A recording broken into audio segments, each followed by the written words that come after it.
उत्पन्न एकादशी। युधिष्ठिर ने पूछा, भगवान, पुण्यमयी एकादशी तिथि कैसे उत्पन्न हुई? इस संसर्ग में क्यों पवित्र मानी गई तथा देवताओं को कैसे प्रिय हुई? श्री भगवान बोले, कुंती नंदन, प्राचीन समय की बात है। सत्य युग में मोर नामक दानव रहता था। वह बड़ा ही अद्भुत, अत्यंत रौद्र तथा संपूर्ण देवताओं के लिए भयंकर था। उस काल रूपधारी दुरात्मा महासुर ने इंद्र को भी जीत लिया था। संपूर्ण देवता उससे परास्त होकर स्वर्ग से निकाले जा चुके थे और शंकित तथा भयभीत होकर पृथ्वी पर विचरा करते थे। एक दिन सब देवता महादेव जी के पास गए। वह इंद्र ने भगवान शिव के आगे सारा हाल कह सुनाया। इंद्र बोले, महेश्वर, ये देवता स्वर्ग लोक से भ्रष्ट होकर पृथ्वी पर विचर रहे हैं। मनुष्यों में रहकर इनकी शोभा नहीं होती। देव, कोई उपाय बतलाइए। देवता किसका सहारा ले? महादेव जी ने कहा, देवराज, जहाँ सबको शरण देने वाले, सबकी रक्षा में तत्पर रहने वाले जगत के स्वामी भगवान गरुड़ ध्वज विराजमान है, वहाँ जाओ। वे तुम लोगों की रक्षा करेंगे। भगवान श्री कृष्ण कहते हैं, युधिष्ठिर, महादेव जी का बात सुनकर परम बुद्धिमान देवराज इंद्र संपूर्ण देवताओं के साथ वहां गए। भगवान गदाधर क्षीर सागर के जल में सो रहे थे। उनका दर्शन करके इंद्र ने हाथ जोड़कर स्तुति आरंभ की। इंद्र बोले, देव देवेश्वर, आपको नमस्कार है। देवता और दानव दोनों ही आपकी वंदना करते हैं। पुंडरीकाक्ष, आप दैत्यों के शत्रु हैं। मधुसूदन, हम लोगों की रक्षा कीजिए। जगन्नाथ, संपूर्ण देवता मोर नामक दानव से भयभीत होकर आपकी शरण में आए हैं। भक्त वत्सल, हमें बचाइए। देव देवेश्वर, हमें बचाइए। जनार्दन, हमारी रक्षा कीजिए, रक्षा कीजिए। दानवों को विनाश करने वाले कमल नयन, हमारी रक्षा कीजिए। प्रभो, हम सब लोग आपके समीप आए हैं, आपकी ही शरण में आ पड़े हैं। भगवान, शरण में आए हुए देवताओं की सहायता कीजिए।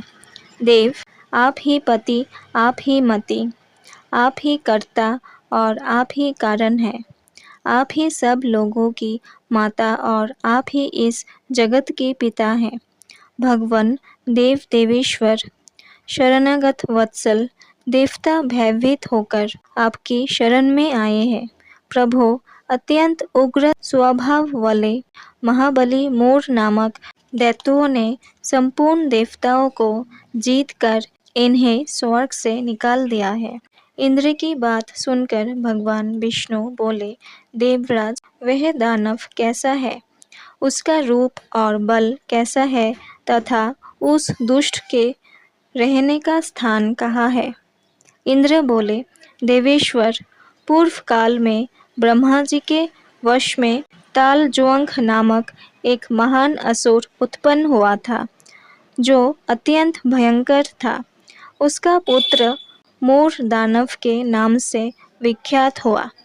वह भी अत्यंत उत्कट, महापराक्रमी और देवताओं के लिए भयंकर है।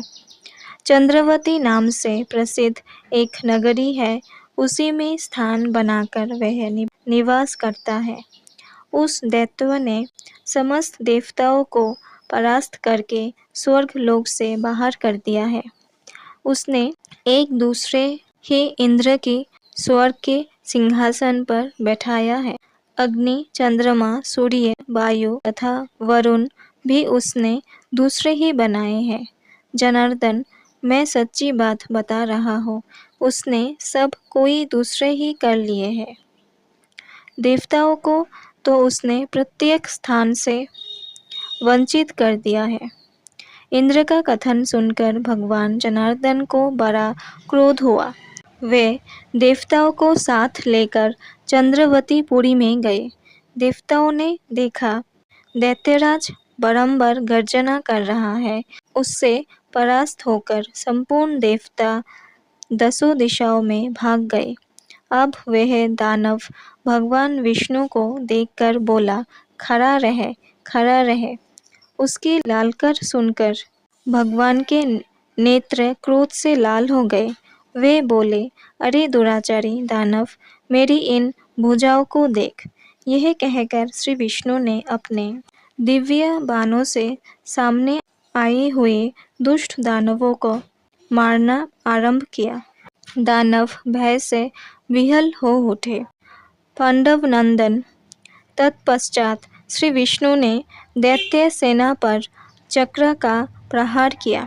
उससे छिन्न भिन्न होकर सैकड़ों योद्धा मौत के मुख में चले गए। इसके बाद भगवान मधुसूदन बद्रिकाश्रम को चले गए। वहाँ सिंहवती नाम की गुफा थी जो 12 योजन लंबी थी। पांडुनंदन उस गुफा में एक ही दरवाज़ा था। भगवान विष्णु उसी में सो रहे।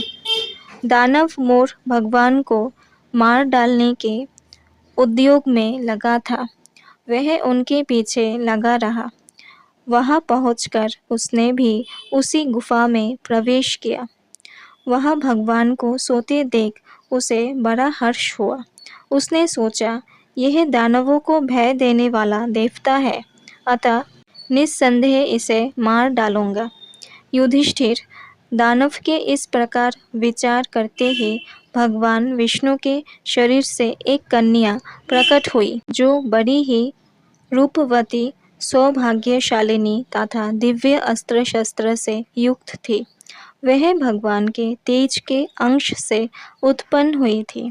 उसका बल और पराक्रम महान था। युधिष्ठिर दानवराज मोर ने उस कन्या को देखा। कन्या ने युद्ध का विचार करके दानव के साथ युद्ध के लिए याचना की। युद्ध छिड़ गया। कन्या सब प्रकार की युद्ध कौशल में निपुण थी। वह मोर नामक महान असुर उसके हुंकार मात्र से राख का ढेर हो गया। दानव के मारे जाने पर भगवान जाग उठे। उन्होंने दानव को धरती पर पड़ा देख पूछा, मेरा यह शत्रु अत्यंत उग्र और भयंकर था, किसने इसका वध किया है? कन्या बोली, स्वामी, आपके ही प्रसाद से मैंने इस महादैत्य का वध किया है। श्री भगवान ने कहा, कल्याणी, तुम्हारे इस कर्म से तीनों लोकों के मुनि और देवता आनंदित हुए हैं। अतः तुम्हारे मन में जैसी रुचि हो उसके अनुसार मुझसे कोई वर मांगो। देव दुर्लभ होने पर भी वह वर मैं तुम्हें दूंगा, इसमें तनिक भी संदेह नहीं है। वह कन्या साक्षात एकादशी ही थी। उसने कहा, प्रभु, यदि आप प्रसन्न हैं तो मैं आपकी कृपा से सब तीर्थों में प्रधान, समस्त विघ्नों का नाश करने वाली तथा सब प्रकारों की सिद्धि देने वाली देवी हो। जनार्दन, जो लोग आप में भक्ति रखते हुए मेरे दिन को उपवास करेंगे, उन्हें सब प्रकार की सिद्धि प्राप्त हो। माधव, जो लोग उपवास, नक्त अथवा एक भुक्त करके मेरे व्रत का पालन करें, उन्हें आप धन, धर्म और मोक्ष प्रदान कीजिए। श्री विष्णु बोले, कल्याणी, तुम जो कुछ कहती हो वह सब पूर्ण होगा। भगवान श्री कृष्ण कहते हैं, युधिष्ठिर, ऐसा वर पाकर महाव्रता एकादशी बहुत प्रसन्न हुई। दोनों पक्षों की एकादशी समान रूप से कल्याण करने वाली है। इसमें शुक्ल और कृष्ण का भेद नहीं करना चाहिए। यदि उदय काल में थोड़ी सी एकादशी, मध्य में पूरी द्वादशी और अंत में किंचित त्रयोदशी हो तो वह त्रिस्पृशा एकादशी कहलाती है। वह भगवान को बहुत ही प्रिय है।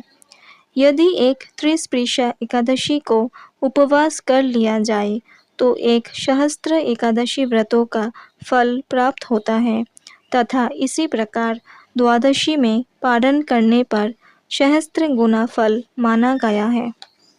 अष्टमी, एकादशी, षष्ठी, तृतीया और चतुर्दशी ये यदि पूर्ण तिथि से विध हो तो उनमें व्रत नहीं करना चाहिए।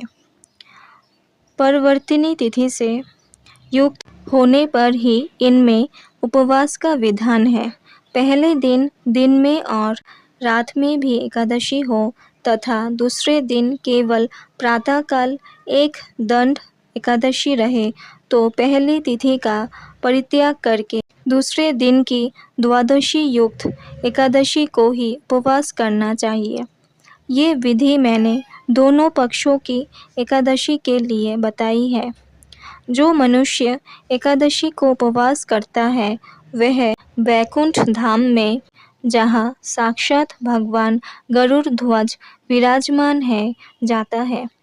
जो मानव हर समय एकादशी के महत्व का पाठ करता है उसे सहस्त्र गोदानों के पुण्यों का फल प्राप्त होता है।